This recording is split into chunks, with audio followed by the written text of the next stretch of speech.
शुभं करोतु कल्याणम् आरोग्यं सुख संपदा द्वेष बुद्धि विनाशाय आत्मज्योति नमोस्तुते आत्मज्योति प्रदीप्ताय ब्रह्मज्योति नमोस्तुते ब्रह्मज्योति नमोस्तुते ब्रह्मस्तुते।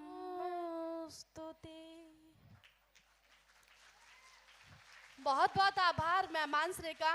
मैं मेहमान श्री से रिक्वेस्ट, हमारे आए हुए मेहमान श्री का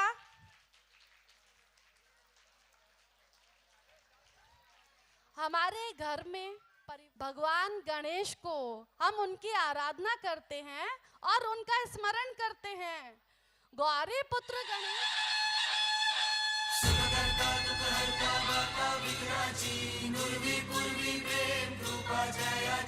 सर्वांगी सुंदर उदिशेंदुराची कंठी झळके माळ मुक्ता फळाची जय देव जय देव जय देव जय देव जय मंगल मूर्ती हो श्री मंगल मूर्ती दर्शन मात्रे मन कामना पूर्ती जय देव जय देव।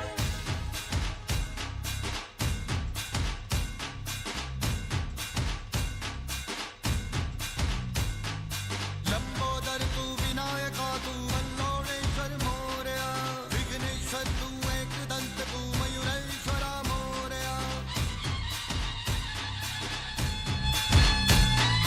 लंबोदर तू विनायका तू वल्लोळेश्वर मोरया विघ्नेश्वर तू एकदंत तू मयूरेश्वरा मोरया। वक्रतुंड तू गजमुखा तू सिद्धि विनायका।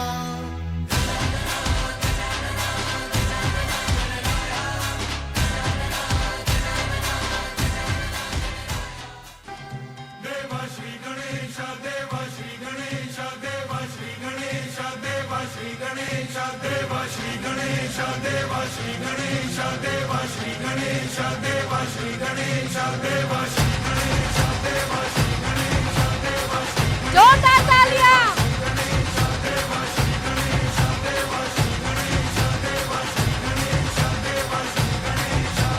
ज्वाला सी चलती है आंखों में जिसके भी दिल में तेरा नाम है। परवाही क्या उसका आरंभ कैसा है और कैसा परिणाम है। धरती अंबर सितारे उसकी नजरें उतारे डर भी उससे डरा रे जिसकी रखवाली यारे करता साया तेरा हे देवा श्री गणेश देवा श्री गणेश देवा श्री गणेश देवा श्री गणेश देवा श्री गणेश देवा श्री गणेश देवा श्री गणेश देवा श्री गणेश।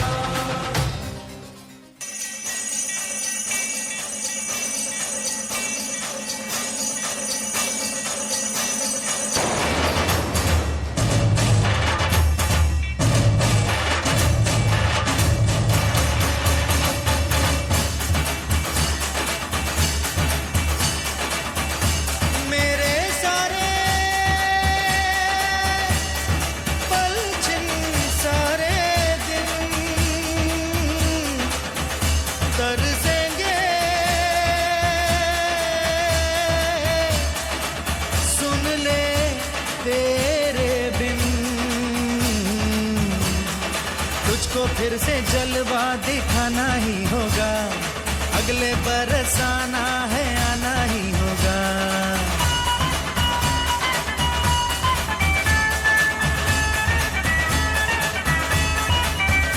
हे, तुझको फिर से जलवा दिखाना ही होगा अगले बरस आना है आना ही होगा। देखेंगी तेरी राहें प्यासी प्यासी निगाहें तो मान ले तू मान भी ले कहना मेरा लौट के तुझको आना है। सुन ले कहता दीवाना है जब तेरा दर्शन पाएंगे चैन तब हमको पाना है। मोरिया मोरिया मोरिया रे अप्पा मोरिया मोरिया मोरिया रे।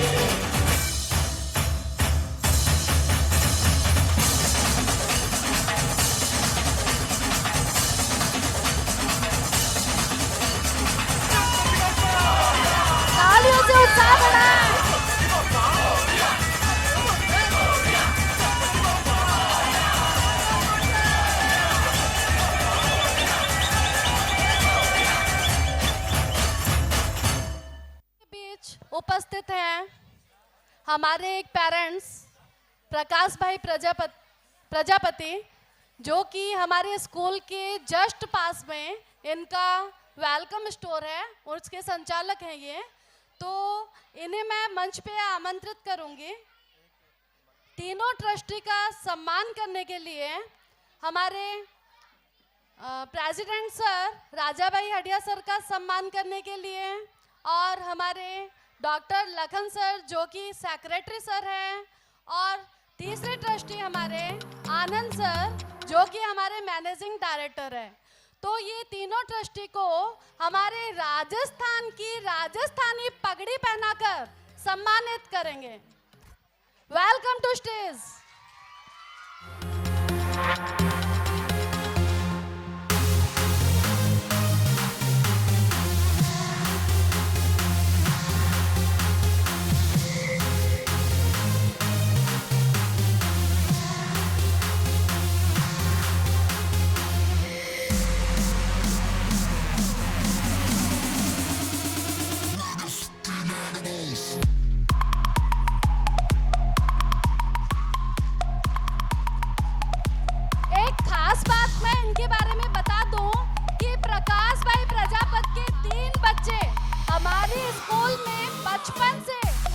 जूनियर केजी से पढ़ रहे हैं तीनों बच्चे।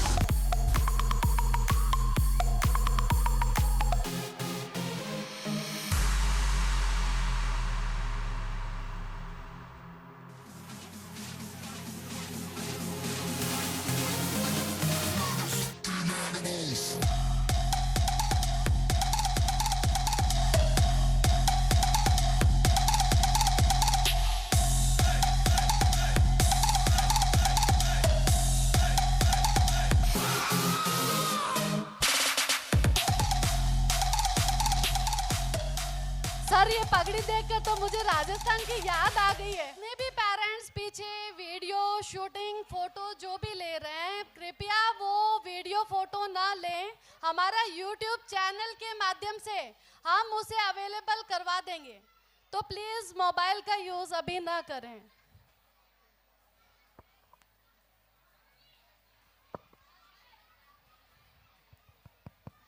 ये कल्पना मैडम कहाँ रह गई? अभी तक नहीं आए। पूरा कार्यक्रम शुरू हो चुका है, अभी तक नहीं आई। अरे कल्पना मैडम, हाँ? आप कब आए? मैं तो कब से स्टेज पे ही थी। आप स्टेज पे थे? हाँ। तो इतना लेट क्यों हो गया? अरे वो देखो कार्यक्रम शुरू हो चुका है, मेहमान आ चुके हैं और इतना लेट। अरे वो क्या है ना सीमा मैडम, थोड़ा मोबाइल पे फेसबुक और इंस्टाग्राम चला रही थी, आप समझ सकते हो इस बात को। हे राम, देखो मोबाइल चलान लाग रहे, प्रोग्राम चालू हो गयो, मेहमान आ गया, लुगाइयां देखो मोबाइल चलान लाग रही है। पच्छा क्या है कि मैं टाबर यारा नंबर कम आया, तो टाबर को ध्यान तो रखे ही को नहीं। टाबर पढ़े के लिखे कहीं करे, पच्छा क्या है मैं तो रिजल्ट को नहीं आयो, तो रिजल्ट किया आवे भाई, तो मोबाइल चलान लाग रही हो हैं? टाबर तो ध्यान रखो थोड़ा। चलो छोड़ो अभी मोबाइल रखो इसको और कार्यक्रम को आगे बढ़ाओ। आपने सब संभाल लिया ना वैसे तो? हाँ मैंने संभाल तो लिया है, लेकिन आगे का कार्यक्रम तो आप ही को संभालना है ना। मैंने विश्वास था कि आप सब प्रोग्राम संभाल लोगे। चलो चलो अभी कार्यक्रम को आगे बढ़ाओ। हाँ हाँ। फूल खिलते हैं जब आप मुस्कुराते हैं, फूल खिलते हैं जब आप मुस्कुराते हैं, जहाँ जाते हैं चार चांद लगाते हैं, जहाँ जाते हैं चार चांद लगाते। उस मंच की शान का क्या कहना, उस मंच की शान का क्या कहना, जहाँ आप जैसे अतिथि आते हैं, जहाँ आप जैसे अतिथि आते हैं। शुभ संध्या, मैं कल्पना सागोटिया आप सभी का तहे दिल से स्वागत करती हूँ, अभिनंदन करती हूँ। राम राम सा। अब मैं कार्यक्रम को आगे बढ़ाती हूँ। मैं हमारे विद्यालय के प्रिंसिपल मैडम श्रीमती नीजा ठाकुर को रिक्वेस्ट करूंगी कि वह मंच पे आए और अपने शब्दों से हमें लाभान्वित करे। जोरदार तालियों से हमारे नीरजा मैडम के लिए स्वागत करें।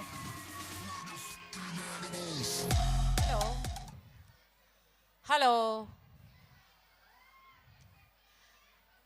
मेरे प्यारे बच्चों, अभिभावकों, सबसे पहले मेरी नम्र विनती है आप लोगों से कि स्थान ग्रहण कर लें। कार्यक्रम इतना मज़ेदार होने वाला है जिसकी कल्पना आपने शायद की नहीं होगी इन 2 सालों में। पहले देखी होगी, हम ये नहीं कहते कि ऐसी कार्यक्रम आप लोगों ने कभी देखी ना होगी, लेकिन इन 2 सालों में आप भूल गए होंगे कि विद्यालय प्रोग्राम होता कैसा है। तो आप स्थान ग्रहण कर लें और फिर देखें ये बच्चे क्या कमाल करते हैं। सबसे पहले मैं यहाँ उपस्थित हमारे प्रेसिडेंट सर राजा भाई हड़िया सर का स्वागत करती हूँ। हमारे एमडी सर आनंद भाई जिंजाला सर का स्वागत करती हूँ। लखन सर सेक्रेटरी सर का स्वागत करती हूँ और हमारे संचालक अश्विन भाई का स्वागत करती हूँ मैं। उसके बाद हमारी काकी जो अश्विन सर की माँ हैं, वो हमारे साथ हर कार्यक्रम में और हर दिन हमारा सहयोग करती हैं। उनकी उपस्थिति हमारे कार्यक्रम को बहुत ही आनंदित करती है और उत्साहित करती है। मैं काकी का हार्दिक स्वागत करती हूँ।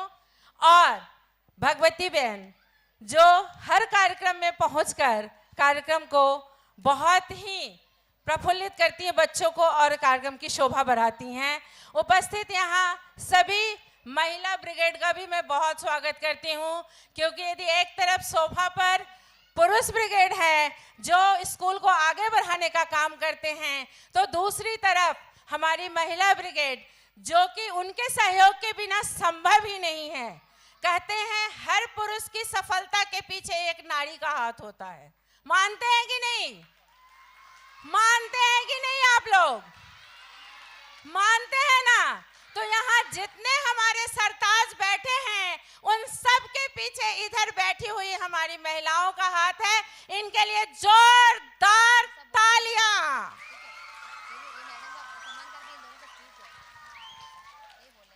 2001 से 2022 तक का सफर यूं ही नहीं होता। स्कूलें खुलती हैं, चलती हैं, बहुत प्रचार होता है, प्रचार होने के बाद प्रवेश भी मिलता है। 1-2 वर्ष में पता चल जाता है कि असलियत क्या है। फिर वहाँ से निरस्तता का कार्यक्रम शुरू हो जाता है। लेकिन 2 दशक पूरा करना, समझते हो बेटा? 2 दशक मतलब 10, 10, 20। 2 दशक पूरा करना एक ही स्थान पर, एक ही क्षेत्र में, ये नाम की बात नहीं है, काम की बात है। बिना काम के मोदी जी को भी दोबारा मौका नहीं देती पब्लिक। देती? नहीं देती। अभी 2 दिन पहले योगी जी को भी मौका दिया है। क्यों? काम के आधार पर। तो 2 दशक हमारी स्कूल ने जो पूरा किया है एक ही जगह पर, उसका सबसे पहला जो श्रेय है वो है काम। और वहाँ के बच्चों ने ऐसे ऐसे मुकाम हासिल किए हैं। आज के दौर में लोगों के ऊपर बहुत सारा जुनून सवार है कि बहुत बड़ी स्कूल में भेजेंगे तभी हमारा बच्चा बड़ा आदमी बनेगा। हम लाख रुपया फीस भरने वाली स्कूल में भेजेंगे तभी हमारा बच्चा बड़ा आदमी बनेगा। लेकिन नतीजा क्या होता है? बड़ी स्कूलों के बड़े चोचले। हम मध्यम वर्गीय लोगों के लिए जैसे स्कूल चाहिए वो स्कूल है हमारी स्वामी विवेकानंद हिंदी विद्यालय और स्वामी विवेकानंद इंग्लिश स्कूल, जिसकी 2 ब्रांच है, एक सीताराम सोसाइटी में और एक गोरादरा में। इन दोनों ही स्कूल के बच्चे आज हर क्षेत्र में अपना पताका फहरा रहे हैं। आप न मानोगे, बोलोगे अपनी स्कूल की तारीफ तो सब करते हैं, है कि नहीं? अपने दही को आज तक किसी ने खट्टा कहा है क्या? नहीं ना। तो ये तो तारीफ की बात है, सब करते हैं अपनी स्कूल की तारीफ। मार्केट में जाओ, हर दुकान वाला बोलता है मेरे यहाँ की साड़ी सबसे अच्छी है, ले लो, है ना। लेकिन हम साड़ी कौन सी लेते हैं? जिसमें क्वालिटी होती है। हमारी क्वालिटी ऐसी है कि आपको मैं उदाहरण दिखाना चाहती हूँ। 2012-13 से लेकर के जो हमारे बैच निकले हैं, उसमें से ऐसे ऐसे बच्चे निकले हैं। बाजिया ममता, बाजिया ममता एक ऐसा नाम है जो जब मंच पर आएगी तो आपको पता चलेगा कि हमारे स्कूल की नूर है वो। इनका स्वागत करने के लिए मैं हमारे प्रेसिडेंट सर राजा भाई हडिया सर को आमंत्रित करती हूँ मंच पर, और बाजिया ममता को भी।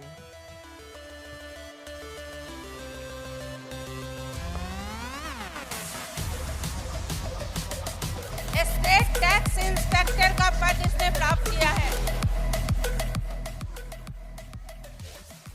गवर्नमेंट में स्टेट टैक्स इंस्पेक्टर का पद इसने प्राप्त किया है। हमारे विवेकानंद हिंदी स्कूल से पढ़कर इसे सम्मानित करते हुए मुझे गौरव प्राप्त होता है।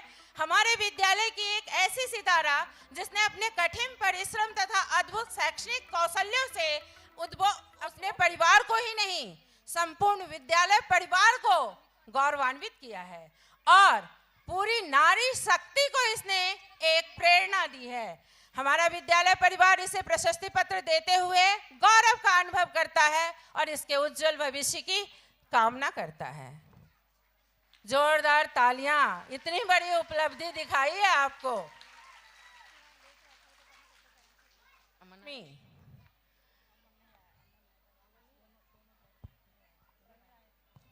कुमावत लक्ष्मी का स्वागत करने के लिए मैं एमडी सर आनंद भाई जिंजाला सर को स्टेज पर आमंत्रित करती हूँ।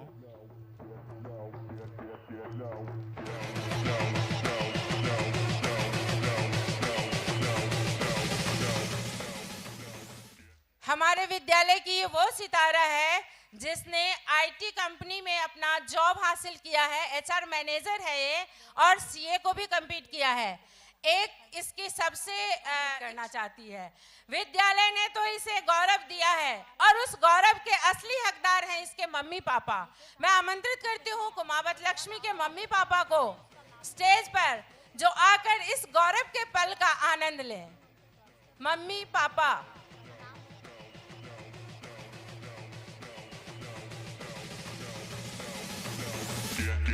get low when the whistle go.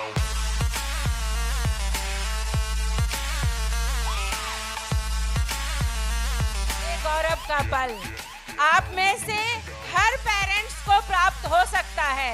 आप विद्यालय का साथ दो, विद्यालय आपका साथ देगा, कल आपके बच्चे यहाँ होंगे।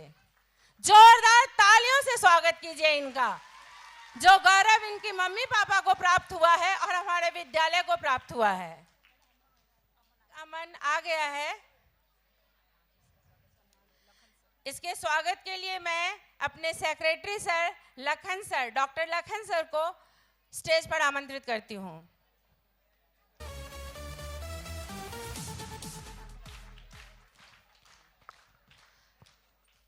पाठक अमन, ये एक ऐसा नाम है जिसने जो हासिल किया है वो हम सोच भी नहीं सकते हैं। हिंदी विद्यालय का पढ़ा हुआ यह लड़का भारत के अद्वितीय university VHU Banaras Hindu university में प्रवेश प्राप्त किया और आज IIT का द्वितीय वर्ष का छात्र है। ये हमारे विद्यालय को पाठक अमन पर गर्व है, हम गौरवान्वित महसूस करते हैं इसे ये प्रशस्ति पत्र देते हुए और इसके उज्जवल भविष्य की कामना करते हैं। भगवान इसे सफलता की ऊंचाइयों पर। बोराना प्रवीण भी आ गया है। अब आप लोग सोचो, इतने पुराने स्टूडेंट हमारे एक फोन कॉल पर अपना सब काम छोड़ करके ये लोग यहाँ पहुंच गए हैं। बोराना प्रवीण का स्वागत करने के लिए मैं संचालक श्री अश्विन भाई हडिया को आमंत्रित करती हूँ। बोराना प्रवीण शैक्षणिक क्षेत्र में ही अपना भविष्य खोजा। आज के कोई भी बच्चे से पूछो आप शिक्षक बनना चाहते हो तो बोलेगा नहीं, हमको इंजीनियर बनना है, डॉक्टर बनना है। लेकिन ये ऐसा विद्यार्थी है जो शिक्षक बनना चाहा। और आपको पता है शिक्षक की सबसे बड़ी बात, एक अच्छा छात्र ही एक अच्छा शिक्षक बन सकता है। इसलिए इस अच्छे छात्र के लिए जोरदार तालियां सबके लिए बजनी चाहिए। Thank you very much. ये देखिए, ये तो कुछ चुनिंदे बच्चे को हमने आपको दिखाया है जो हमारे संपर्क में आ पाए हैं। अब आप सोचिए कि 20 वर्षों में ऐसे कितने ही बच्चे निकले हैं हमारे विद्यालय से, डॉक्टर, इंजीनियर, सीए, बैंक में, कोई बड़ा बिजनेसमैन है, कोई बिल्डर है, मतलब अपने क्षेत्र में एक नाम बना करके रखा है। कहते हैं कि यदि दिल में जुनून है और हौसला है, जब हौसला कर लिया ऊंची उड़ान का, जब हौसला कर लिया ऊंची उड़ान का, तो कद क्या मापना इस आसमान का। जोरदार तालियों से मैं स्वागत करती हूँ अमन को। अमन अपना एक्सपीरियंस शेयर करेगा आप लोगों के साथ। ऐसा कुछ भी नहीं है जो हम कर नहीं सकते, सब कर सकते हैं। हम उसका अनुभव सुनेंगे ताकि उसने इतनी सारी सिद्धियां कैसे प्राप्त की। अमन पाठक।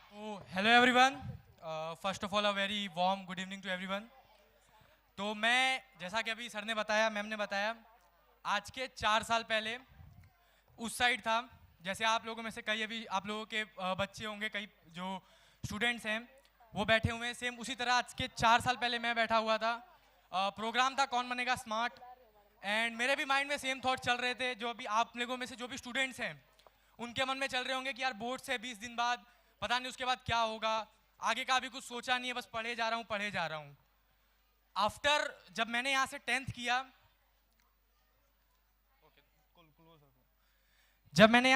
किया, देन आई रियलाइज्ड कि मुझे मैथ्स अच्छी लगती है एंड आई टुक साइंस मैंने 12th ज्ञानज्योत विद्यालय से करी। एंड देन JEE, जो आप लोगों में से बहुत लोग शायद नहीं जानते होंगे, एक कॉम्पिटिटिव एग्जाम होती है, जस्ट लाइक जैसे CA की एंट्रेंस होती है वैसे ही IIT, जो कि भारत में खाली 23 है, हर स्टेट में एक नहीं है, मतलब कई की स्टेट में एक है। तो मैंने वो दिया joint entrance examination, and right now I am studying in Indian Institute of Technology, Banaras Hindu University, as known as IIT BHU। तो मैंने जब भी, मतलब जैसे मैंने बताया कि सेम आज के 4 साल पहले मैं आप लोगों में से कई लोगों के फेस में था, तो मैंने कुछ प्रॉब्लम फेसेस करी थी जो कि मैं आप लोगों के साथ अभी शेयर करना चाहता हूँ। साथ ही साथ इस स्कूल के साथ मेरा क्या एक्सपीरियंस रहा है वो भी मैं आप लोगों को बताऊँ, ताकि आप लोगों को पता चले कि ये स्कूल लेके आप लोगों ने 10वीं तक के लिए अपना सही डिसीजन तो ले लिया था। आगे अब आप कैसे करोगे वो आप पे निर्भर करता है। अगर आप कॉमर्स लेते हो तो यही स्कूल से जुड़े रहोगे, अगर आप साइंस लेते हो तो भी, लेकिन 10वीं तक आपने ये स्कूल लेके एक सही डिसीजन ले लिया था। अब रही बात प्रॉब्लम्स की, तो सबसे बड़ी जो प्रॉब्लम जो मैंने फेस करी थी अपने टाइम में वो ये रहता है कि सेल्फ कॉन्फिडेंस। क्या मैं 10th कर पाऊंगा? अभी सबसे बड़ी एग्जाम आप लोगों के लिए 10th ही है, which is not a big deal to be very honest, but 10th सबसे बड़ी एग्जाम आप लोगों को अभी लगेगी, जो कि काफी ऑब्वियस है। तो सबसे पहला यही रहता है कि क्या मैं 10th में स्कोर कर पाऊंगा, क्या मेरे 90-95% स्कोर आ पाएंगे। जो कॉन्फिडेंस रहता है, सेल्फ कॉन्फिडेंस, सेल्फ डाउट काफी ज्यादा हाई रहता है इस टाइम पे। तो देखो, सेल्फ डाउट उसको ही होने वाला है ना जो अपने आप से ऑनेस्ट नहीं है, अपने आप से ईमानदार नहीं है। अगर आप अपने आप से ईमानदार हो, आपने 100% सिलेबस अपना कवर किया है, so you will definitely score जो कि आप आप अचीव करना चाहते हो। देखो, कई लोग चाहते हैं मैं 95 अचीव करूं, मैं 98 अचीव करूं। तो अगर आप अपने आप से ऑनेस्ट हो तो उतना अचीव करने के लिए आपको in most of the cases 98% syllabus cover होना चाहिए, जो कि कई बच्चों का होगा। तो अगर आप अपने आप से ऑनेस्ट रहोगे तो सेल्फ डाउट जैसी चीज आपके मन में कभी भी नहीं आएगी। The second one is comparison. यहाँ पे जितने भी पेरेंट्स हैं, मैं उन्हें सबसे पहले कहना चाहूंगा, मेरे टाइम पे जितने भी टीचर्स थे स्वामी विवेकानंद में, उसमें से कई चीजें मुझे आज भी दिखते हैं। सीमा टीचर मेरी इंग्लिश की टीचर थी, और गुजराती पढ़ाती थी हमें स्मिता मैडम, और कई सर हैं यहाँ पे जो होंगे अभी। शांति टीचर तो मैं बचपन से देखता आ रहा हूँ, रीता टीचर को लाइक फर्स्ट से। सो ऐसे टीचर्स ने कभी भी भेदभाव नहीं रखा बच्चों में कि हाँ ये अच्छा है पढ़ने में तो इसको और पढ़ाते हैं, ये खराब है पढ़ने में तो इसे और कम पढ़ाते हैं। तो टीचर्स ने कभी कंपैरिजन नहीं किया। तो आपको भी अपने बेटों पे कभी कंपैरिजन नहीं करना कि हाँ यार शर्मा जी का लड़का अच्छा है तो मेरे लड़के को वैसा ही होना चाहिए, वैसा वो क्यों नहीं है। ये चीजें होनी ही नहीं चाहिए, ठीक है। तो अच्छा, हाँ, तो कंपैरिजन क्यों नहीं होना चाहिए? देखो इसका सिंपल सा रीजन है, इन द लॉन्ग रन मान लो आप शर्मा जी का लड़का आगे जाके 25 लाख कमा रहा है एक महीने का, वो आपके बेटे की लाइफ को बिल्कुल भी इफेक्ट नहीं करेगा, अफेक्ट होंगे ही नहीं आपके बेटों की life. On the same way अगर वो 20,000 कमाता है, बेरोजगार रहता है, तो भी आपके लड़के की लाइफ पे कोई इफेक्ट नहीं होने वाला। और यही चीज मेरे मम्मी पापा ने मुझे सिखाई है कि अपने आप को खाली अपने आप से आंखो, आपको दूसरों से कोई लेना देना नहीं है। दोस्ती बनाओ ठीक है, अगर आप डेली बेसिस पे इवॉल्व हो रहे हो, आज आप जितना भी हो, अगर आप अपने आप को कल अपने आप का एक बेटर वर्जन देख पा रहे हो, इट मींस आज आप जो भी हो, कल आपने कुछ नई चीज सीखी है, तो आप सही ट्रैक पे हो। आपका कंपैरिजन खाली अपने आप से होना चाहिए, ना कि श्याम, राजू, राहुल किसी और से, ठीक है? आपका कंपैरिजन खाली और खाली अपने आप से होना चाहिए, and that is the only reason आप इवॉल्व करोगे। अगर आप दूसरे से कंपेयर करते रह गए तो आप अपने पे कभी भी सोचोगे भी नहीं कि मुझे क्या करना है, मुझे क्या करना चाहिए। जब आप खुद पे फोकस रखोगे, आपकी सबसे बड़ी प्रायोरिटी आप खुद होगे, and then you will realise कि हाँ ये है जहाँ पे मुझे चेंज करने की जरूरत है, ठीक है? सेल्फ डाउट कभी नहीं रखना, कभी भी कंपैरिजन नहीं करना। A healthy comparison is good. मैं तो प्रीफर करता हूँ हमेशा अपने आप से कंपैरिजन रखो। मैं आज भी यही देखता हूँ कि क्या मैं कल से आज इवॉल्व कर पा रहा हूँ।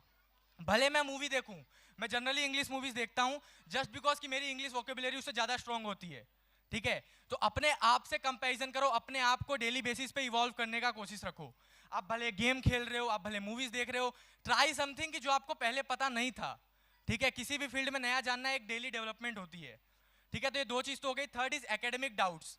देखो ये बहुत रहता है मैथ में, कौन से इंपॉर्टेंट क्वेश्चन वगैरह वगैरह। एकेडमिक डाउट बेसिकली वो डाउट जो आपके स्टडी रिलेटेड है। सो कोई भी चिंता करने की बात नहीं। देयर आर लाइक इतने अच्छे टीचर्स हैं, मुझे आज भी याद है, गुजराती, मैथ, साइंस, इन सब सब्जेक्ट में मैंने कभी ज़्यादा उतना टेंशन लिया नहीं, जस्ट बिकॉज इतना ज़्यादा इतने अच्छे से पढ़ा दिया गया था, और मैं भी अपने आप से ऑनेस्ट था। मैंने भी इतना पढ़ लिया था कि मुझे बोर्ड्स की कभी टेंशन नहीं हुई। मेरे को आज तक खाली एक ही एग्जाम की टेंशन हुई थी, which is joint entrance examination advanced. इसके अलावा मैंने ना कभी 10th की टेंशन ली, ना कभी 12th की टेंशन ली, जस्ट बिकॉज क्योंकि मुझे पता है मेरे टीचर्स ने मुझे अच्छे से गाइड किया है, और मैंने उन्होंने जो मुझे कहा है मैंने उसका अच्छे से पालन किया है, ठीक है? मुझे अच्छे से याद है, न only like not academics only, ऐसी कई सारी चीज़ें थी। जैसे हमारे टाइम ड्राइंग कंपटीशन होते थे, साइंस फेयर होता था, आज भी होंगे, 2 साल कोविड के अब चले गए हैं। जैसे ही विद्यालय खुला, आप लोग देख सकते हैं इतना बड़ा फंक्शन ऑर्गेनाइज हुआ है ताकि आपके बच्चों को पता चले हाँ वो लोग सही जगह पे हैं, ठीक है? तो उसकी चिंता आप लोग मत कीजिए। सेल्फ डाउट नहीं होना चाहिए आपके बच्चे के अंदर। कभी भी आप लोग दूसरों से कंपेयर मत कीजिए। पेरेंट्स से हाथ जोड़ के रिक्वेस्ट है मेरी, अपने लड़के को अपने उसको किसी और से तुलना मत कीजिए, उसकी खाली अपने आप से तुलना कीजिए। क्या वो 9th से 10th में बेटर कर पा रहा है, ये आपकी जिम्मेदारी है। वो रमेश से बेटर कर पा रहा है, इसकी जिम्मेदारी आपकी नहीं है, ठीक है? आपको अपने लड़के पे फोकस रखना है बस। सबसे उसके बाद मैंने कुछ चीजें नोटिस करी हैं कि बच्चों को पता ही नहीं होता करना क्या है, ठीक है? तो 3 स्टेप काफी सिंपल रहते हैं। फर्स्ट इज आपका गोल क्लियर होना चाहिए, आपको करना क्या है। जो बच्चे यहाँ पे जितने भी हैं, आप सभी का गोल एकदम क्लियर होना चाहिए। लाइक 10th में देखो, अब सबसे बड़ी दिक्कत है कि गोल क्लियर नहीं होता, ठीक है? क्योंकि हमको खाली बुक्स दी जाती हैं, हम खाली बुक्स पढ़ रहे होते हैं। लेकिन आप, मेरे को याद है जब मैं 7th 8th में था, तो विद्यालय ने ऐसी चीज चालू करी थी कि प्रेयर्स के बाद आपके जितने भी टॉप न्यूज हैं, जैसे आज के टाइम में रशिया वर्सेस यूक्रेन, तो वैसे टॉप न्यूज रीड करने होते थे। तो मैं जाता था, तुरंत कंप्यूटर ऑन करता था और सारे न्यूज रीड करता था। तो वहां से मेरी काफी अच्छी एक हैबिट बनी कंप्यूटर के साथ इंटरेक्ट करने की। और आज के टाइम में मैं एक सॉफ्टवेयर डेवलपर और एक वेब डेवलपर की तरह बनना चाहता हूँ, and I am on it, जिसे आप लोग कोडिंग कहते होंगे बहुत सारे लोग। तो मैं कहीं ना कहीं जानता हूं कि मेरा ये जो चीज है, ये विद्यालय के 6th 7th के फेज से ही शुरू हुआ। क्यों शुरू हुआ? क्योंकि विद्यालय में लैब्स थी, विद्यालय में कंप्यूटर लैब थी। कई लोग आज मैं देखता हूं हमारे दोस्तों में जो ड्राइंग पे ही फोकस्ड हैं, जस्ट बिकॉज क्योंकि हमारे पास उमेश सर जैसे टीचर हैं ड्राइंग में। आप लोग उनके आर्ट्स देखिएगा, बस आप लोग हमेशा तारीफ करेंगे। लगता ही नहीं किसी आदमी ने बनाया है, वो लगता है कि कंप्यूटर से प्रिंट होकर निकला है। तो इतने अच्छे अच्छे हमको यहाँ पे चीजें एक्सप्लोर करने को मिली थी, उसके कारण से मैं मानता हूँ कि आज एक कहीं ना कहीं मेरा इंटरेस्ट डेवलप हुआ है। मे भी बाद में भी हो जाता, लेकिन जल्दी होना अच्छी बात है, ठीक है? तो सबसे पहले एक बहुत ही अच्छा गोल होना चाहिए। अब ऐसा नहीं कि अब 20 दिन बाकी और आप गोल सेट कर रहे हो 95-98% का, ठीक है? आइंस्टाइन ने भी कहा है कि आप एक मछली की बुद्धिमत्ता उसके पेड़ चढ़ने के गुण पे नहीं माप सकते। अगर मछली ये सोचेगी कि मेरे को ये पेड़ चढ़ना है, तो वो जिंदगी भर यही सोचते रहेगी कि मैं एक मूर्ख हूं, मुझसे कुछ नहीं हो सकता। ऑन द सेम वे अगर एक बंदर सोचेगा कि मेरे को पानी में तैरना है, तो वो भी अपनी जिंदगी यही सोच के निकाल देगा कि मेरी जिंदगी में मैं कुछ नहीं कर सकता। इन द सेम वे आपको अपनी कैपेबिलिटीज के हिसाब से अपना टारगेट डिसाइड करना है। अगर आपको लगता है मैं 60-70 हूं, देन 75-80 का टारगेट डिसाइड कीजिए। आगे लॉन्ग रन में परसेंटेज मैटर नहीं करते, बट जो आपका टारगेट सेट करने का तरीका है, जो आप टारगेट अपने लिए सेट करोगे, वही एक पर्पस होगा जो आपको अपने गोल की तरफ ड्राइव करेगा और आप उसकी तरफ जाओगे। तो setting a goal is very very important, ठीक है। Second one is x, and out of them only 3,000 से 4,000 लोग जो हैं वो गोल अचीव करते हैं। तो ऐसा क्या है जो क्राउड से सेपरेट करता है? Which is this 100% effort continuously देना सबके बस की बात नहीं है। जो दे देता है वो निखर जाता है, जो नहीं दे पाता वो उस भीड़ में खो जाता है, ठीक है। तो ये मेरी बात, अगर यहाँ पे 9th और 8th वाले बच्चे हैं, 11th वाले बच्चे हैं, तो वो इस बात को गौर कीजिए कि आपका जो भी गोल है उसके प्रति 100% डेडिकेशन के साथ रहना है। लियोनेल मेसी ने कहा था कि रातों रात चमत्कार होने के लिए मैंने 17 साल 114 दिन मेहनत करी है। लोगों को रिजल्ट दिखता है खाली कि हाँ इसका तो 98% आ गया, बट आप जानते हो कि मैंने उस रिजल्ट के लिए कितनी मेहनत करी है। यहाँ पे जितने भी अभी मेरे सीनियर्स आए थे, लक्ष्मी दीदी, प्रवीण भैया, उन सभी को पता है उन्होंने वो अचीव करने के लिए कितनी रात दिन मेहनत करी है। मुझे पता है IIT जाने के लिए मैंने कितनी मेहनत करी है, बट लोगों को यही दिखेगा कि हाँ यह वोट पा रहा है, बढ़िया बात है, नसीब अच्छा था। ऐसा कभी नहीं होता। सफलता तो उसी को मिलेगी जिसने अपने गोल के प्रति 100% डेडिकेशन के साथ काम किया है, ठीक है। तो 100% अपना दो। And last which is like जो मैं कहना चाहता हूँ, लास्ट पॉइंट जो है एग्जीक्यूशन। आपने अपना सेल्फ डाउट दूर किया, कंपैरिजन कभी नहीं किया, आपने अपना गोल अच्छे से सेट किया, उस गोल के लिए आपने 100% एफर्ट भी डाले, बट अगर एग्जीक्यूशन अच्छे से नहीं हुआ तो सारी की सारी मेहनत जो है वो बर्बाद हो सकती है। आप अपने केस में एग्जांपल ले लो, आपने बोर्ड्स वगैरह की तैयारी करी एकदम ईमानदारी से, टीचर्स भी कॉन्फिडेंट है 100% लाएगा, लेकिन लास्ट में आपकी हेल्थ खराब हो गई, आपने एकदम सिली सिली मिस्टेक करके आ गए, 2+2 22 लिख दिया मैथ में, कुछ छोटी मोटी गलतियां कर दी। तो एग्जीक्यूशन परफेक्ट होना बहुत ज्यादा जरूरी है, और एग्जीक्यूशन परफेक्ट हो गया देन काम हो गया। मेन चीज यही ध्यान रखनी है कि 100% एफर्ट देना है। अगर आपने वेट किया तो काफी अच्छा कहावत है कि इंतजार करने वाले को उतना ही मिलता है जितना कोशिश करने वाले छोड़ देते हैं, और जमाना बहुत कॉम्पिटिटिव है, यहाँ पे कोई कुछ नहीं छोड़ने वाला, ठीक है। 2000 पोस्ट है तो 2000 लोग तो उसके लिए आराम से हैं जो मेहनत करेंगे, ठीक है। तो आपको किसी का इंतजार नहीं करना, कोशिश करते रहना 100% के साथ। स्कूल है आपकी हेल्प के लिए, कभी भी कोई भी डाउट हो टीचर से पूछो। नॉन एकेडमिक डाउट है, कुछ अपने लाइफ से प्रॉब्लम है, तो अगर आपके कोई फ्रेंडली टीचर है, जैसे हमारे टाइम बहुत सारे थे, अगर आपके फ्रेंडली आपके टाइम भी होंगे, अगर आप फ्रेंड बना पा रहे हो टीचर्स को तो उनसे डाउट पूछो। या फिर एट द एंड आपके मम्मी पापा किस लिए हैं यार, मम्मी पापा, मैं तो आज ही मेरी मम्मी से कुछ भी पूछ लेता हूँ। मेरे मम्मी को कुछ नहीं पता मैथ साइंस का 12th का, मैं पूछ लेता था। मेरे को पता है मम्मी पापा कैसे भी बताएंगे, उनकी नीयत अच्छी होगी, वो कभी भी गलत नहीं बताएंगे आपको।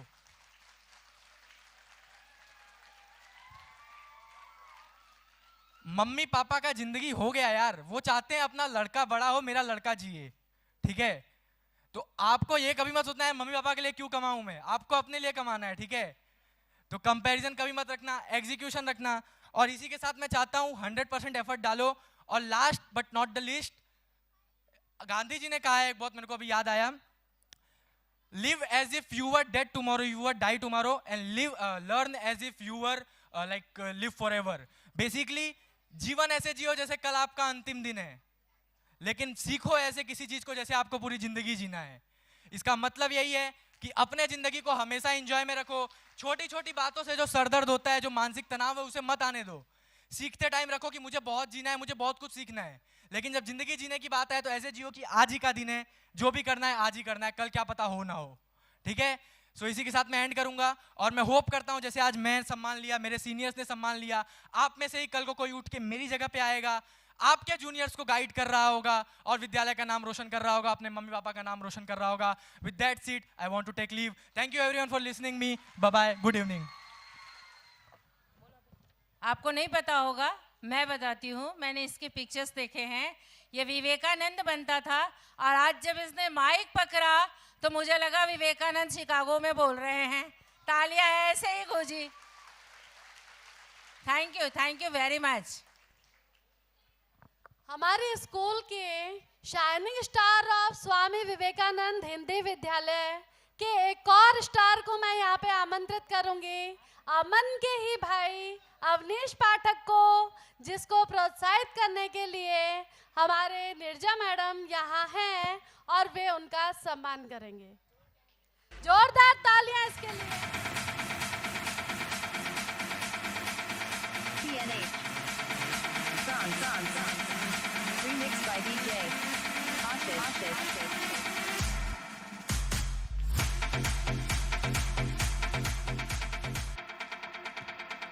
याद आती है जब महाभारत के रण में दोनों तरफ खड़े थे कौरव और पांडव, तो युधिष्ठिर आके प्रणाम किए तो भीष्म पितामह ने कहा विजयी भव। तो दुर्योधन गुस्सा हो गया कि पितामह आप हमारे सेनापति हैं कि उसके सेनापति हैं, उसको क्यों विजयी हो भव का आशीर्वाद दिए। तो भीष्म पितामह ने कहा था पुत्र, परिणाम का परिणाम आशीर्वाद ही होता है। ये बहुत बड़ी बात है। प्रणाम का परिणाम आशीर्वाद ही होता है, चाहे वो दुश्मन करे या दोस्त। एक अंतिम बात मैं आप सबों को बोलकर जाना चाहती हूं यहां से मंच आगे। अवनीश पाठक को जो हमने प्रशस्ति पत्र दिया है, ये अभी यूपीएससी की तैयारी कर रहा है।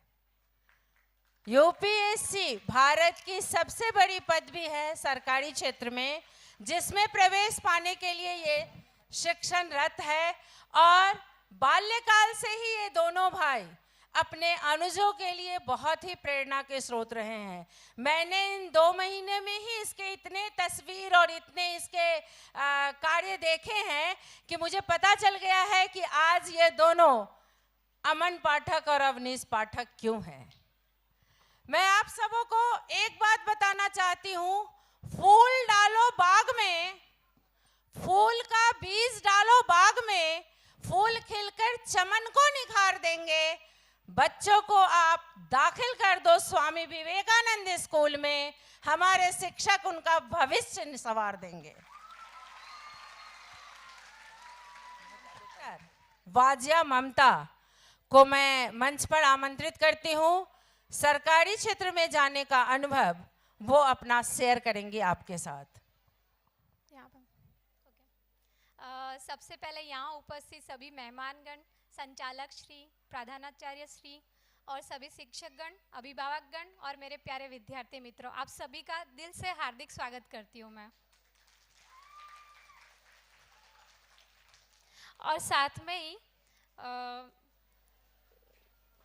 आज आप सब लोगों को देखकर मेरी पुरानी यादें ताज़ा हो गई और इसके लिए मैं इस स्कूल को मुझे आज यहाँ आमंत्रित करने के लिए आभार व्यक्त करती हूँ। सबसे पहले तो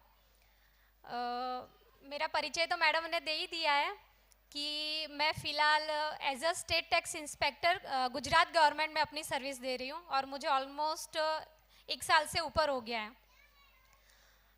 ये पूरी जर्नी काफ़ी उतार चढ़ाव के साथ रही है और इसमें मेरे स्कूल के सारे शिक्षकगण और उनका बहुत बड़ा योगदान रहा है, क्योंकि मैंने अपनी स्कूल की स्टडी यहीं से शुरुआत की थी और 10th तक मैंने यहाँ पर पढ़ाई कंप्लीट करी थी। और उसके बाद क्योंकि मैंने साइंस लिया था उस वजह से मैं यहाँ पर आगे कंटिन्यू नहीं कर पाई। बाकी इस स्कूल का अलग ही चार्म था। मैं अगर यहाँ साइंस होता तो शायद मैं यहीं आगे कंटिन्यू करती। इस स्कूल की मेन क्या वस्तु है बताऊँ कि बाकी जगह कैसा है, एजुकेशन शिक्षा की बात होती है, लेकिन वो जो संस्कार वाली बात होती है ना, वैल्यूज़, मूल्य, गुण, वो सब इस स्कूल में मुझे लगता है कि बहुत अच्छे से बच्चों को दिए जाते हैं। इसीलिए किसी ने कहा है कि education without value is worthless, यानी बिना संस्कारों मूल्यों के शिक्षा मिल भी जाए तो वो किसी काम की नहीं। और मैं तो अपने पर्सनल एक्सपीरियंस से ये कहना चाहूँगी कि कोई भी व्यक्ति जीवन में बहुत ज़्यादा सफल अगर होता है तो वो खाली ज्ञान के बेसिस पर नहीं हो सकता, उसके साथ में उसको लाइफ की सारी प्रॉब्लम्स हैंडल करनी आनी चाहिए और उसमें वो मूल्य वो सारे होने चाहिए कि लाइफ में आगे वो बढ़ सके। बाकी खाली ज्ञान से कोई सक्सेस हो वो मुझे नहीं लगता। और वो जो मैं मूल्य की बात कर रही हूँ, उन मूल्यों का मुझ में सिंचन करने में इस स्कूल का बहुत बड़ा योगदान रहा है। और इस स्कूल के साथ में मेरे पेरेंट्स ने भी इस जर्नी में मेरा बहुत ही ज़्यादा उन्होंने योगदान दिया है। मेरी मम्मी पापा, उन्होंने कभी भी मुझे कभी भी यानी ऐसे रोक टोक नहीं की कि आप ये मत करो वो मत करो। मुझे जो करना है सब में वो ये करना है, कोई बात नहीं ये कर लो। कभी वो बीच में ऐसे आनाकानी नहीं करते थे कि ये तुमसे नहीं हो पाएगा। इवन दोस्त और वो सब कहते थे कि आप नहीं कर पाओगे, सरकारी नौकरी तो अपने लिए नहीं होती है, उसमें तो सब पैसे भर के चले जाते हैं, सेटिंग होती है। पर एक्चुअल में ऐसा है नहीं। मैंने भी इच्छा जाहिर की और मेरे पेरेंट्स ने भी मुझ में विश्वास दिखाया कि हाँ ठीक है, तू करना चाहती है तो कर ले। बाकी लोगों को सालों साल निकल जाते हैं। मेरे साथ तैयारी करने वाले थे, मुझसे भी 3-4 साल पहले से तैयारी कर रहे थे, वो अभी भी तैयारी कर रहे हैं। मुझे सर्विस में भी 1.5 साल हो गया है और वो लोग अभी भी तैयारी कर रहे हैं। तो इसमें कुछ फिक्स नहीं होता है कि हाँ आपको लगी जाएगी। लेकिन मैं यहाँ पर हूँ आज, तो वो मेरे पेरेंट्स का उसमें योगदान है कि उन्होंने मुझे हमेशा मोटिवेट किया कि तू कर सकती है, हाँ कर सकती है। और ये खाली एक बार ऐसा नहीं कि एक बार एग्ज़ाम दी मैं पास हो गई, और बहुत एग्ज़ामें दी। और अभी भी इवन मैं कलेक्टर के लिए तैयारी कर रही हूँ और अभी भी मेरी चालू ही है। जॉब के बाद मैं आके शाम को पढ़ती हूँ, सुबह पढ़ती हूँ। इस वजह से मैं घर से भी दूर रहती हूँ क्योंकि घर पे इतनी पढ़ाई हो नहीं पाती। तो मेरी फैमिली हमेशा साथ देती है। ऐसा कभी नहीं किया कि भाई लड़की है तू बाहर मत रहे, ये मत कर। अगर ऐसी रोक टोक की होती तो शायद मैं यहाँ पर आज होती भी नहीं। और सच बताऊँ तो लड़के, ऐसा नहीं होता हमेशा कि लड़के ही सब कुछ कर सकते हैं। आप उन्हीं को हमेशा फ्रीडम दो। लड़कियों को आप अगर फ्रीडम दोगे, उन पर विश्वास जताओगे, आप उनको सपोर्ट करोगे, तो वो डेफिनेटली आपको एक दिन सम्मान दिलाएगी। बस उनमें खाली थोड़ा सा विश्वास रखो आपकी, वो भी आपको आपके लिए करेगी कुछ।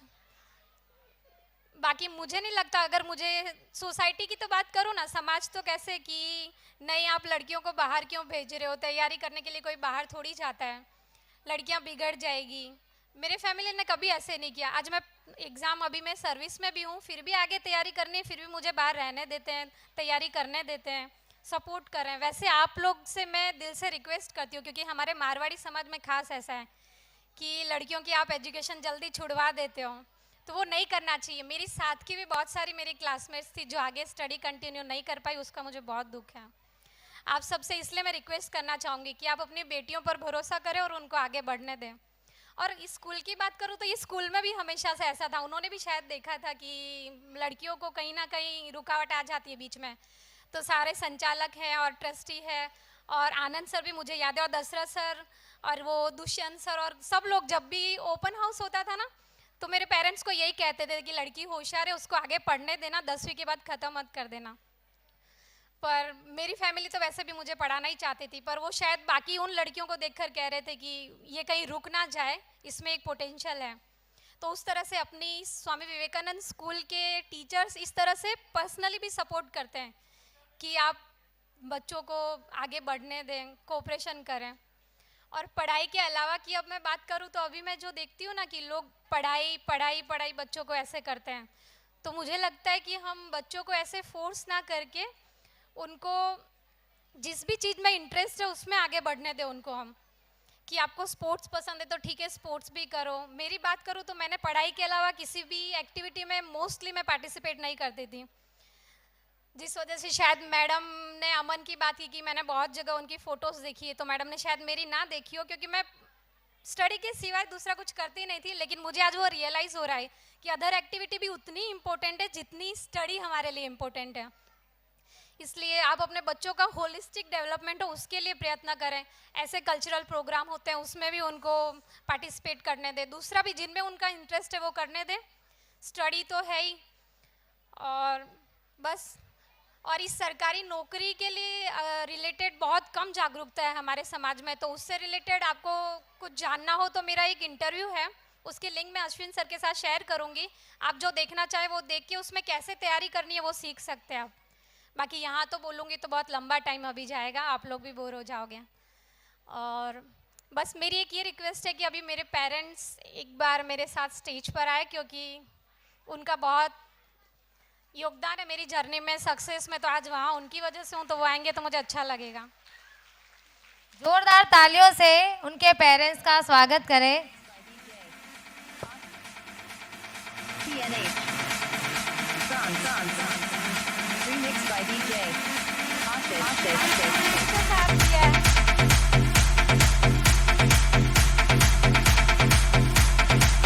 अनमोल,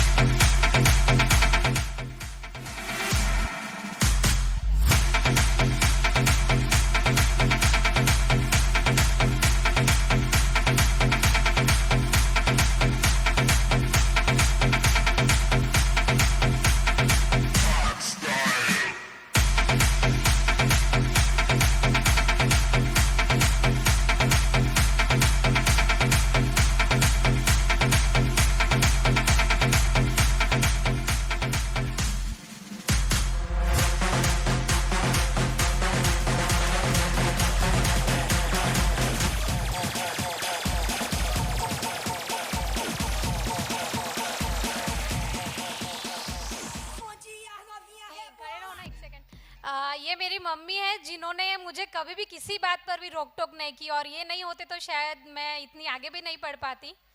पापा से ज़्यादा कनेक्शन मेरा मम्मी के साथ है। हमेशा कोई भी चीज़ होती है हमेशा मुझे सपोर्ट करती है कि हाँ तू आगे बढ़, मैं हमेशा तेरे साथ हूँ। और ये मेरी सिस्टर है, मेरे से 2 साल छोटी है, लेकिन आज भी मुझे लाइफ में कोई भी प्रॉब्लम होती है ना पढ़ाई के अलावा भी, तो उसी से मैं गाइडेंस लेती हूँ। मम्मी को भी नहीं पूछती, उसको पूछती हूँ कि मैं ये करूँ, ये ठीक है।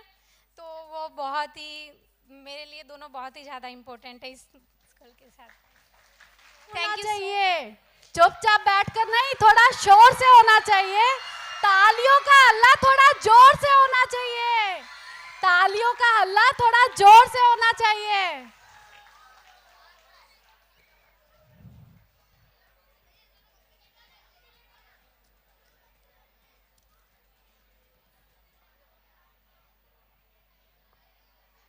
कर क्या रही है? कल्पना मैडम, कल्पना मैडम क्या कर रहे हो आप ये? अरे इतनी सारी पब्लिक है, इतना अच्छा प्रोग्राम है, तो मैं देख रही थी मेरा मेकअप तो नहीं निकल गया ना। लो कर लो बात। अच्छा, आप, मुझे लगता है आप इसीलिए लेट हो गए।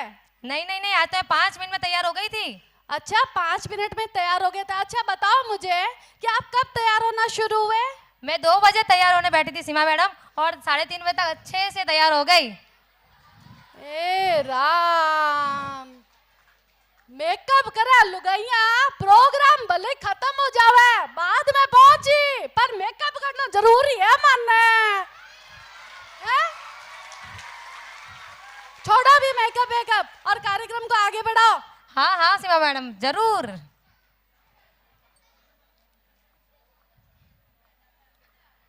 मैं एक बेटी हूं, इस बात का मुझे गर्व है। हर बेटी को गर्व होना चाहिए, क्योंकि घर में बेटा और बेटी दोनों होते हैं। आज के जमाने में दोनों को समान गिना जाता है, लेकिन बेटियां कुछ खास होती है, क्योंकि फूल की कलियां होती है बेटियां, फूल की कलियां होती है बेटियां। माँ बाप का दर्द समझती है बेटियां, माँ बाप का दर्द समझती है बेटियां। बेटा एक तो 2 कुल को रोशन करती है बेटियां, बेटा एक तो 2 कुल को रोशन करती है बेटियां। बेटा आज है तो आने वाला कल है बेटियां, बेटा आज है तो आने वाला कल है बेटियां। हर उस घर में ईश्वर की कृपा बरसती है, हर उस घर में ईश्वर की कृपा बरसती है जिस घर में बेटियां हंसती है, जिस घर में बेटियां पढ़ती है, जिस घर में बेटियां हंसती है और जिस घर में बेटियां पढ़ती है। इसी तरह हमारे विद्यालय की बेटियां आपके सामने सुंदर सा डांस लेके आ रही है, जिसका नाम है ओ बन्नी थारो चांद सरी सो मुखड़ो। आगे का आपको पता ही है, जोरदार तालियों से बेटियों का स्वागत करें।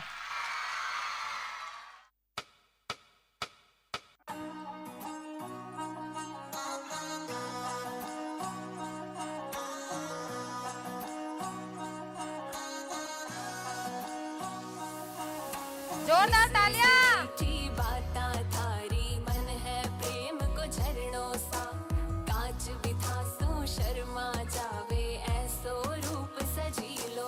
थारो चांद सरी सो मुखड़ो, कोई नजर नहीं लग जाए, बनी थोड़ा हलवे हलवे चालो, कोई मोच नहीं पड़ जाए। बनी थारो चांद सरी सो मुखड़ो, कोई नजर नहीं लग जाए, बनी थोड़ा हलवे हलवे चालो, कोई मोच नहीं पड़ जाए।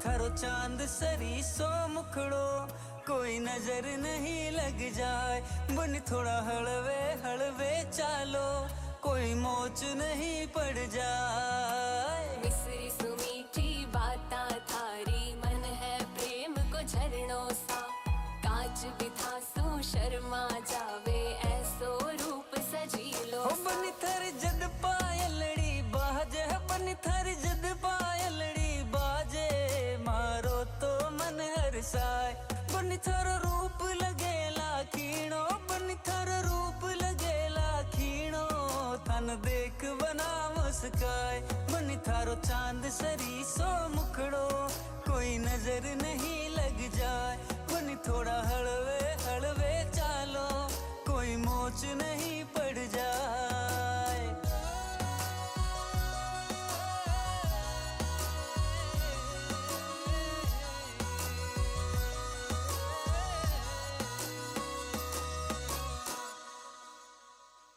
जोरदार तालियां इन छोटी छोटी बेटियों के लिए।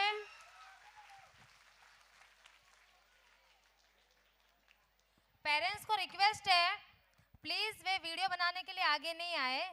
आप सबको वीडियो प्रोवाइड कर दी जाएगी स्कूल से। अरे सुनो टेम है कि थाना थोड़ो है टेम है कि थाना अरे बोलो तो सरी।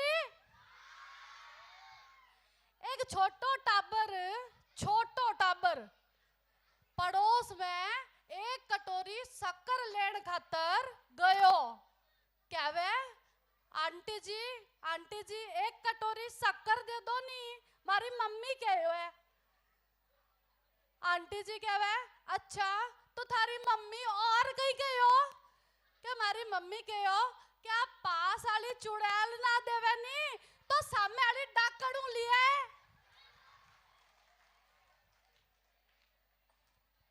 जानते हैं हम ऐसे देश में रहते हैं हमारे देश का नाम पता है ना बच्चों क्या है भारत देश। हम भारत देश में रहते हैं और भारत देश एक ऐसा देश है जहाँ पे हर संस्कृति के लोग रहते हैं और अपना अपना त्योहार इतनी धूमधाम से मनाते हैं मिलजुल कर मनाते हैं। ऐसे परिवार भी है भारत देश में जहाँ पे कुछ लोग अपने देश के लिए सरहद पर कुर्बान हो जाते हैं अपने देश के लिए सरहद पर कुर्बान हो जाते हैं। खुश नसीब होते हैं वे लोग जो वतन के काम आते हैं। खुश नसीब होते हैं वे लोग जो वतन के काम आते हैं। वतन के लिए मरकर भी वे अमर हो जाते हैं। वतन के लिए मरकर भी वे अमर हो जाते हैं। सलाम करती हूँ मैं उन सभी वतन पर मिटने वालों को क्योंकि उनकी वजह से ही हम चैन की सांस ले पाते हैं। उनकी वजह से ही हम चैन की सांस ले पाते हैं। अब मैं आपके सामने देशभक्ति गीत जिसका नाम है तेरी मिट्टी में मिल जावा वो सॉन्ग लेके आ रहे हैं विद्यालय के छात्र। जोरदार तालियों से इनका स्वागत करें। तालियां कम नहीं पड़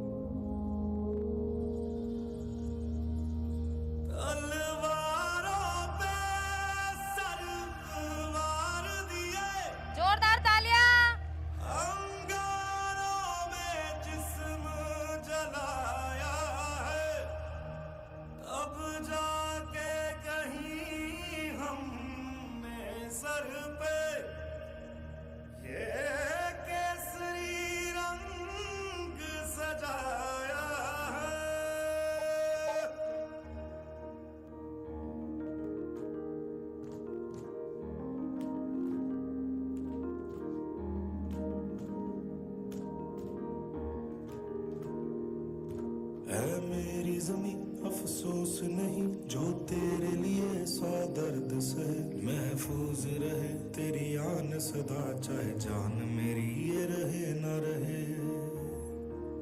हाँ, मेरी ज़मीं महबूब मेरी नस नस में तेरा इश्क बहे फीका ना पड़े कभी रंग तेरा जिस्मों से निकल के खून कहे।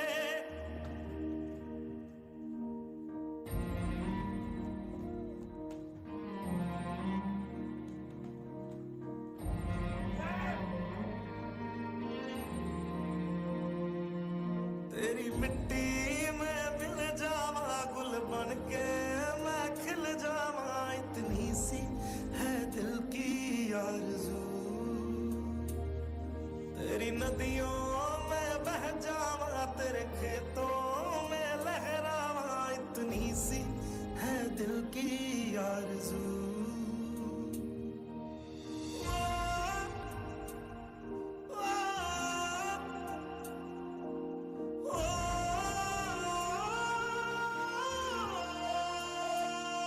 सरसों से भरे खलियान मेरे जहाँ झूम के भंगड़ा पा न सका आबाद रहे वो गांव मेरा जहाँ लौट के वापस जा न सका केसरी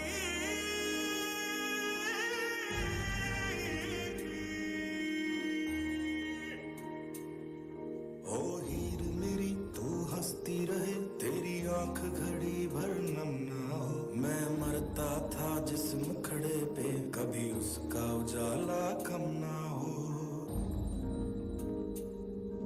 ओ माई मेरी क्या फिक्र तुझे क्यों आंख से दरिया बहता है तू कहती थी तेरा चांद हूं मैं और चांद हमेशा रहता है तेरी मिट्टी में मिल जावा गुल बन के मैं खिल जावा इतनी सी है दिल की आरज़ू जोरदार तालियां। नदियों में बह जावा तेरी फसलों में लहरावा इतनी सी है दिल की आरज़ू